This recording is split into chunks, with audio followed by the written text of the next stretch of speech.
কি গো, শুনছো? ওই গো, আরে শুনতে পাচ্ছো আমার কথা? উঠে পড়ো, সকাল গড়িয়ে বেলা হতে চললো। উঠে পড়ো, এবার না হলে তো কাজের জন্য দেরি হয়ে যাবে। আরে কি হয়েছে বলো তো? আরে সকাল সকাল চেঁচাচ্ছ কেন? দেখতে পাচ্ছ তো যে সকাল থেকে বৃষ্টি পড়ছে।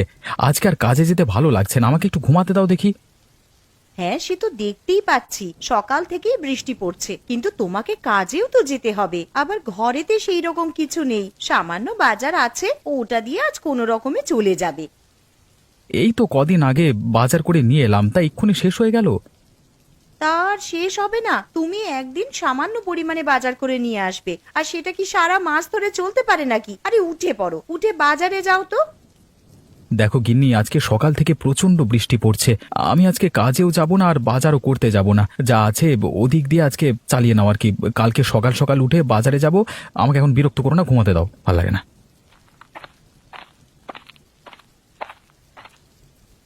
মা, ও মা, আমার প্রচন্ড খিদে পেয়েছে, কিছু খেতে দাও।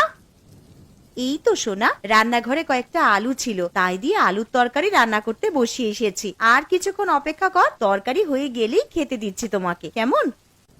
ঠিক আছে মা, তাহলে রান্নাঘরে গিয়ে বসে অপেক্ষা করি, তরকারি হলেই খেয়ে নেব। হ্যাঁ সোনা, তুই যা, গিয়ে আগে হাত পা ধুয়ে নে, তারপর রান্নাঘরে খেতে আসবি।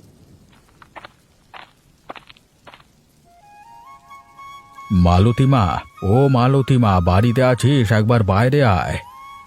হ্যাঁ মালতীমা, একবার বাইরে বেরিয়ে আয় তো। আরে এটা তো বাবা মার মতন গলার আওয়াজ মনে হচ্ছে, যাই একবার বাইরে গিয়ে দেখি।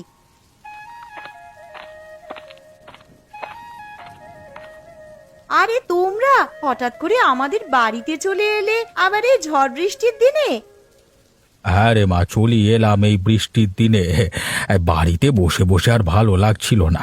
তাছাড়া আবার সকাল থেকে বৃষ্টি পড়ছে। তোর মাকে বললাম যে মেয়ের বাড়ি থেকে ঘুরে আসবে, তোর মা একেবারেই রাজি হয়ে গেল, তাই চলে এলাম। সে তোমরা বেশ ভালোই কাজ করেছো আমাদের বাড়িতে চলে এসে। তা বলো, তোমরা কেমন আছো? শরীর টরীর ভালো আছে তো? কেমন আর থাকবো রে মা, ঠাকুরের অশেষ কৃপায় বেশ ভালো রকমই দিন কেটে যাচ্ছে। তা তোরা কেমন আছিস বল? আমরাও খুব ভালো আছি মা। আরে দাদুন, দিদুন, তোমরা কেমন আছো? দিদি ভাই, খুব ভালো আছি। আর এই নাও, তোমার জন্য মিষ্টি নিয়ে এসেছি। আহ বাবা, তোমরা আবার এইসব আনতে গেলে কেন? জানো তো তোমার নাতনি কেমন মিষ্টি পেলে আর কিছু চায় না, আরে এত মিষ্টি খেলে শরীর খারাপ করবে তো। তা আনবো না? আমার 5টা নয়, 10টা নয়, একটা মাত্র নাতনি, তার জন্য তো এতটুকু করতেই পারি। আর কটা হাঁস এনেছি, আর এই থলের মধ্যে কিছু জিনিস আছে, ঘরে নিয়ে চলো। ও মা, তোমরা আবার হাঁস আনতে গেলে কেন গো? কেন রে, বিয়ের আগে তুই তো হাঁস পুষতে ভালোবাসতিস, তাই নিয়ে এলাম। ঠিক আছে ঠিক আছে, পরে কথা বলবো, তোমরা এখন ঘরে চলো, বাইরে প্রচন্ড বৃষ্টি পড়ছে।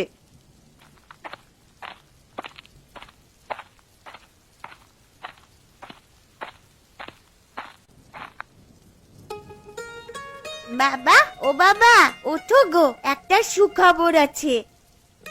আবার কি হলো রে মা? আমাকে কি তোরা একটু শান্তিতে ঘুমাতে দিবি না? আরে একদিন একটু কাজে ছুটি নিলাম, তাও দেখছি আরামে ঘুমাতে পারবো না। তা বল কি হয়েছে? বাবা জানো, আজ দাদু আর দিদুন আমাদের বাড়িতে এসেছে। হ্যাঁ, সে কি রে? তা কখন এলো? এই তো বাবা, তুমি যখন ঘুমিয়েছিলে তখনই দাদু আর দিদুন আমাদের বাড়িতে এসেছে। দাদু আর দিদুন ওই ঘরে বসে আছে। একে বৃষ্টির জন্য কাজে যেতে পারিনি, পকেটে সেরকম পয়সা নেই, আবার শ্বশুর শাশুড়ি চলে এলো, এখন দেখছি পকেটে যেটুকু টাকা ছিল সেই সমস্ত টাকাই ফাঁকা। বাবা, তুমি ওই ঘরে যাবে? আমি চলে গেলাম, তুমি এসো। হ্যাঁ রে, চল মা।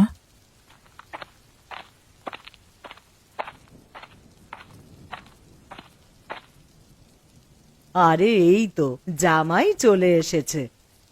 তা বাবা মা আপনারা কেমন আছেন বলুন? আর আসতে কোনো অসুবিধা হয়নি তো? না না জামাই বাবা, সেরকম কোনো অসুবিধা হয়নি। তা আপনারা যখন আমাদের বাড়িতে চলে এসেছেন, 1 সপ্তাহ না কাটিয়ে যেতে দেব না, কিন্তু না হলে আমি কিন্তু ছাড়বো না। হ্যাঁ, আচ্ছা বাবা, সে এখন দেখা যাবে। না মা, দেখা যাবে বললে তো হবে না। জামাই যখন একবার বলেছে তখন তোমাদেরকে এই কথা রাখতেই হবে। আর কি গো শুনছো, আর তুমি একবার রান্নাঘরে এসো তো, কিছু কথা আছে।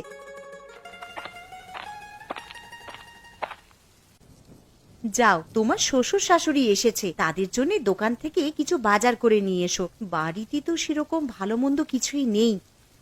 আচ্ছা গিন্নি, তুমি তো জানো আমার পকেটের অবস্থা, দুদিন ধরে কাজে যাইনি। এখন তুমি কি করে বলছো যে ভালো মন্দ বাজার করে নিয়ে আসতে? দেখো, আমি অত শত কিছু জানতে চাই না, তুমি ভালো মন্দ কিছু বাজার করে নিয়ে আসবে, ব্যাস। এখন যে আমি কি করি, হাতে দুটো পয়সা নেই যে ভালো মন্দ বাজার করব। কি গো, কি ভাবছো? আগের মাসে তোমার বোনেরা যখন এসেছিল তখন তো বেশ ভালো মন্দ বাজার করেছিলে, তখন তো আমি কিছু বলিনি। এখন আমার মা বাবা এসেছে আর ভালো মন্দ বাজার করবার মতন টাকা তোমার কাছে নেই। ঠিক আছে, তুমি বরং বাজারের ব্যাগটা আর ছাতাটা নিয়ে এসো, আমি বাজারের দিকে যাচ্ছি। এই নাও ছাতা আর ব্যাগ, তাড়াতাড়ি বাজারের দিকে যাও তো।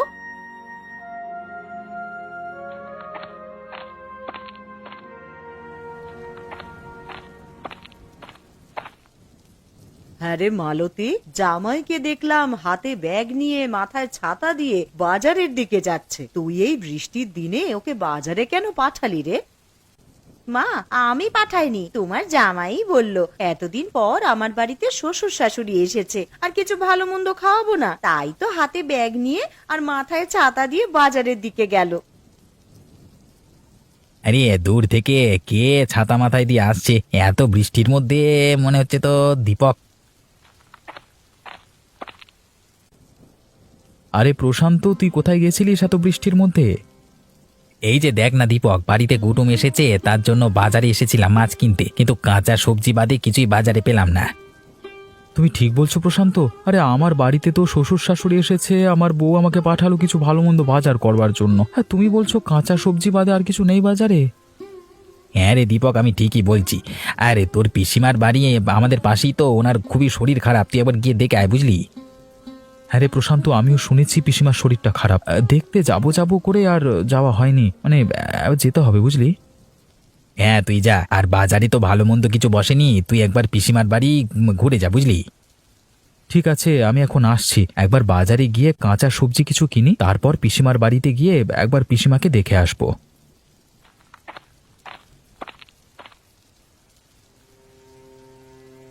লোকটা কোথায় যে গেল?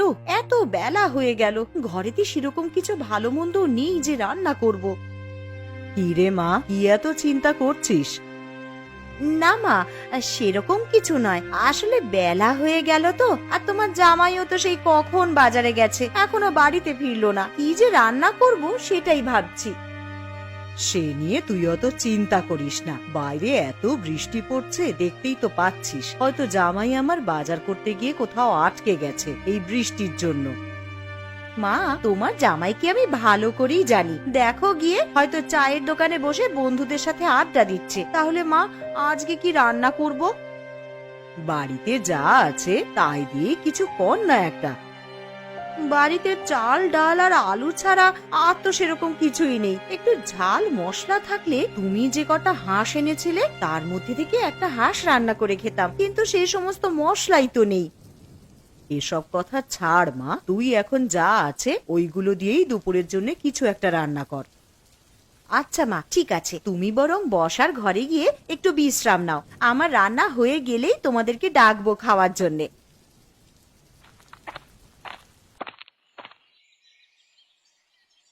শম্পা বৌদি, আরে ও শম্পা বৌদি, শুনতে পাচ্ছো? বাড়িতে আছো তোমরা? কে? আরে দীপক নাকি? এসো এসো, ঘরে এসো। শুনলাম নাকি পিসিমার শরীরটা খুবই খারাপ। হ্যাঁ গো দীপক, পিসিমার খুবই শরীর খারাপ। তা পিসিমা কোথায়, দেখতে পাচ্ছি না যে? ওই তো পাশের ঘরে শুয়ে আছে, আসো পিসিমাকে একবার দেখবে এসো।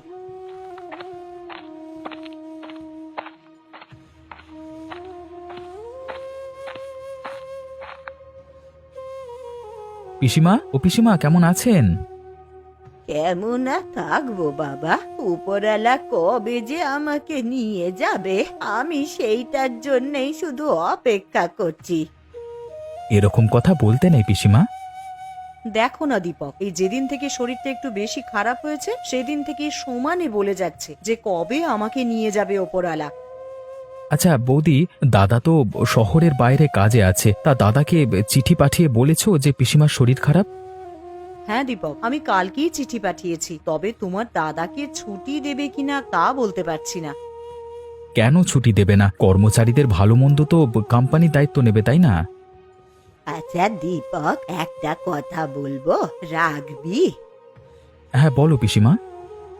মরার আগে আমার একটা ইচ্ছে ছিল যে হাঁসের মাংস খাবো, তুই কি আমায় করে খাওয়াবি রে? অবশ্যই পিসিমা, খাওয়াবো না কেন? পিসিমা ভাইপোর কাছ থেকে এতটুকু আবদার করেছে, আর ভাইপো সেটা করবে না? আমি কালই তোমার জন্য হাঁসের মাংস রান্না করে নিয়ে আসবো। আচ্ছা দীপক, ঠিক আছে। তাহলে আজকের মতো আসি বৌদি। হ্যাঁ, বেলা গড়িয়ে দুপুর হয়ে গেল, এবার বাড়ির দিকে যেতে হবে। দুপুরে দুমুঠো খেয়ে গেলে হতো না? না গো বৌদি, বাড়িতে আমার শ্বশুর শাশুড়ি, আমার বউ সবাই মিলে আমার জন্য অপেক্ষা করছে। আমি আজকের মতো আসছি। হ্যাঁ, আবার পরে একদিন এসে খাবো।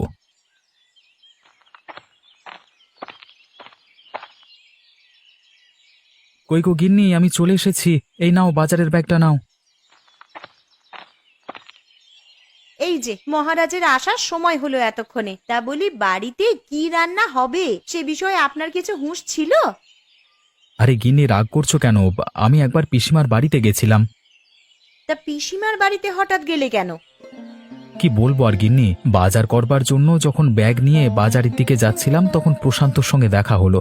আর প্রশান্তই বলল যে তোর পিসিমা নাকি খুবই অসুস্থ, তাই একবার গেছিলাম ওনাদের বাড়ি আর কি। তা গিয়ে কি দেখলে ভালো আছে পিসিমা? দেখে তো মনে হলো শরীর প্রচন্ডই খারাপ, আর পিসিমা আমার কাছে একটা আবদার চেয়েছে। পিসিমা আবার কি আবদার করেছে গো তোমার কাছে? বলেছে যে আমাকে একদিন হাঁসের মাংস করে খাওয়াবি। আমি বলেছি কেন খাওয়াবো না। ঠিক আছে, তাহলে আমার মা যে কটা হাঁস এনেছে তার মধ্যে থেকে একটা কেটে রান্না করে পিসিমাকে দিয়ে আসবে। তা কবে পিসিমাকে করে খাওয়াবে হাঁসের মাংস? কাল কি করে খাওয়াবো, কারণ শয্যাশায়ী মানুষ আমার কাছে আবদার করেছে, না খাওয়াতে পারলে আমারই খারাপ লাগবে। তাহলে আজ রাতেই বরং হাঁসের মাংস রান্না করে রাখি, কাল সকাল সকাল উঠে তুমি পিসিমার বাড়িতে গিয়ে দিয়ে আসবে। ঠিক আছে গিন্নি, সে না হয় করবো। তুমি এখন আমাকে গামছাটা দাও তো, আমি এখন স্নান করে আসি। এসে খেতে দেবে, খিদের জ্বালায় পেটে ছুঁচো ডন দিচ্ছে আমার। এই নাও গামছা, তুমি স্নান করে এসো, আমি খেতে দিচ্ছি।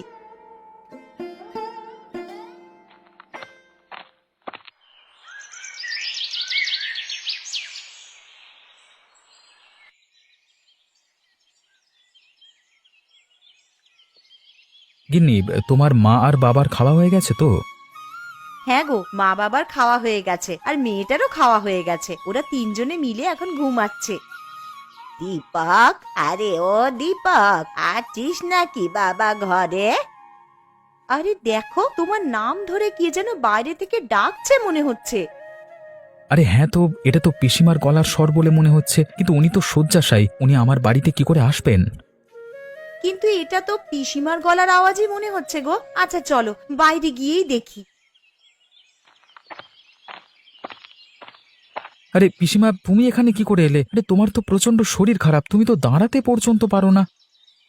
আরে আমি পুরো সুস্থ হয়ে গেছি রে। কিন্তু আমি দুপুরবেলায় গিয়ে তো দেখলাম তুমি বিছানায় শুয়ে আছো, তো এখন কি করে ভালো হয়ে গেলে? সবই উপরওয়ালার ইচ্ছা রে বাবা। তা তুমি আমাদের বাড়িতে এলে বৌদি কিছু বলেনি তোমার? না না, কিছু বলেনি আমায়। তোমার বৌদি শুধু বলল যে সাবধানে যাবেন, আর দীপক হাঁসের মাংস খাওয়াবে বলল, তাই আর লোভ সামলাতে না পেরে চলেই এলাম। তা আপনার ভাইপো তো কালকেই আপনার বাড়িতে মাংস রান্না করে দিয়ে আসতো। কালকে যদি আমি আর না থাকি তাহলে তো আমার আর শেষ আশা পূর্ণ হবে না, তাই চলে এলাম আর কি। আর এসেছি যখন, আমি নিজের হাতেই তোমাদেরকে রান্না করে খাওয়াবো। এ তো খুব ভালো খবর। তা পিসিমা, তুমি রান্না করতে পারবে তো? কেন পারবো না রে, মালতী তো আছে, ও আমাকে একটু সাহায্য করে দেবে। চলুন পিসিমা, তাহলে রান্নাঘরের দিকে যাই। আপনি আর আমি মিলে হাতে হাত লাগিয়ে হাঁসের মাংসটা করে নিই বরং। হ্যাঁ বৌমা, চলো।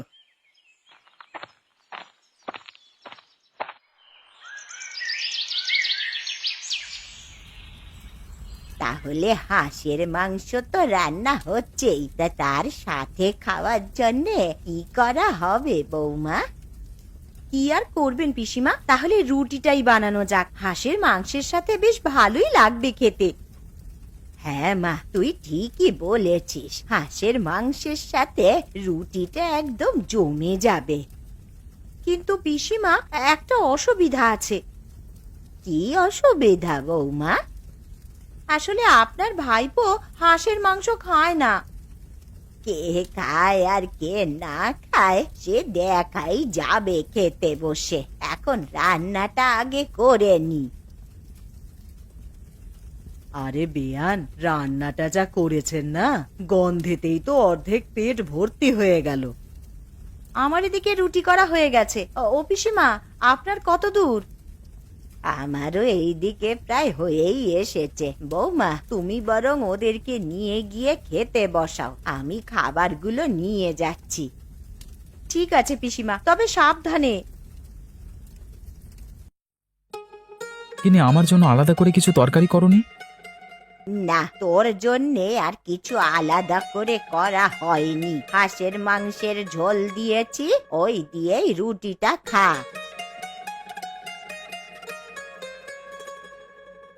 এ কি পিসিমা, এ তো দেখছি হাঁসের মাংসের প্রচুর স্বাদ। আমি আগে জানলে এই মাংস ছাড়া আর কিছুই খেতাম না। সত্যি পিসিমা, তোমার হাতে জাদু আছে বলতে হবে। বলেছিলাম না বৌমা, কে খায় আর খায় না সেটা তুমি দেখে নেবে। সত্যি পিসিমা, আপনার হাতে জাদু আছে। যে কিনা হাঁসের মাংস ছুঁয়েই দেখতো না, তার কিনা এখন হাঁসের মাংস ছাড়া আর কিছুই খেতে ভালো লাগছে না। তাহলে পিসিমা, এখন তো রাত হয়ে গেছে, আর এখন বাড়িও যেতে পারবে না, কালকে সকালেই যেও। ঠিক আছে বাছা, আজ তোদের বাড়িতে থেকে কাল সকাল সকাল আমি বাড়ি চলে যাব।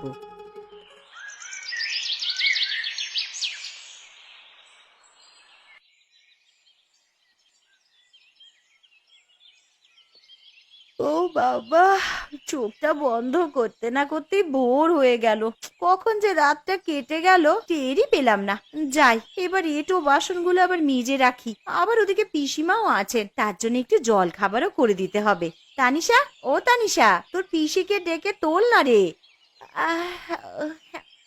মা, ও মা, পিসি তো আমার কাছে শুয়ে নেই। কি বলছিস? বিছানায় নেই মানে? আরে তোর পাশেই তো শুয়েছিলেন। আরে বাইরে গিয়ে দেখ আছে নাকি। বাইরে কি করে যাব মা? ঘরের দরজা তো ভেতর থেকে আটকানো। তাহলে তানিশা, তুই একবার বাইরে গিয়ে দেখে আয় তো পিসি আছেন কিনা।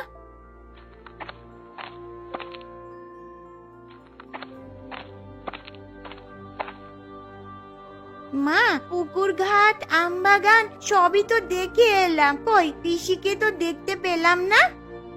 কি গো, শুনছো? আরে কই গো, তাড়াতাড়ি ওঠো, পিসি কোথায় যেন চলে গেছে, ঘরে নেই। তুমি গিয়ে একটু দেখো না। চলে গেছে মানে? কোথায় আবার যাবে?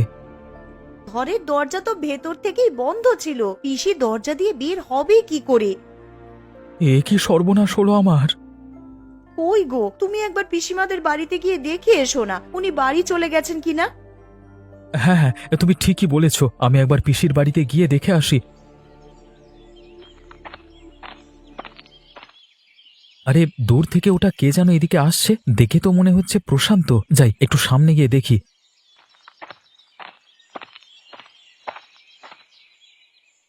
আরে প্রশান্ত, তুই এখানে কি করছিস? আর এত ছোটাছুটি করে কোথায় যাচ্ছিস? এই তো দীপক, তোদের বাড়িতেই যাচ্ছিলাম ছোটাছুটি করে। কেন রে প্রশান্ত, কি হয়েছে? আমাদের বাড়িতে আবার ছোটাছুটি করে যাবার কি আছে? আর তুই এত হাঁপাচ্ছিস কেন? দেখ না দীপক, কালকে বিকেলে তোর পিসিমা মারা গেছে। এ কি বলছিস তুই প্রশান্ত? এমনটা হতেই পারে না।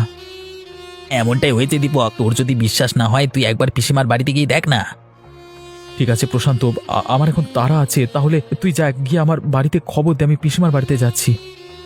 ঠিক আছে দীপক, তুই যা, আমি তোর বাড়ির দিকে যাচ্ছি।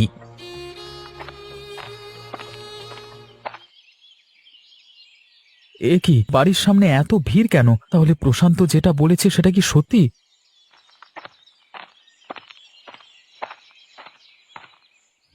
বৌদি, ও বৌদি, পিসিমার এমন অবস্থা হলো কি করে? দেখো না দীপক, কাল সন্ধ্যায় তোমার পিসিমা মারা যান। তোমাকে যে একটিবার সংবাদ দিব, বাড়িতে তো কেউই নেই, কাকে পাঠাবো বলো তোমার কাছে?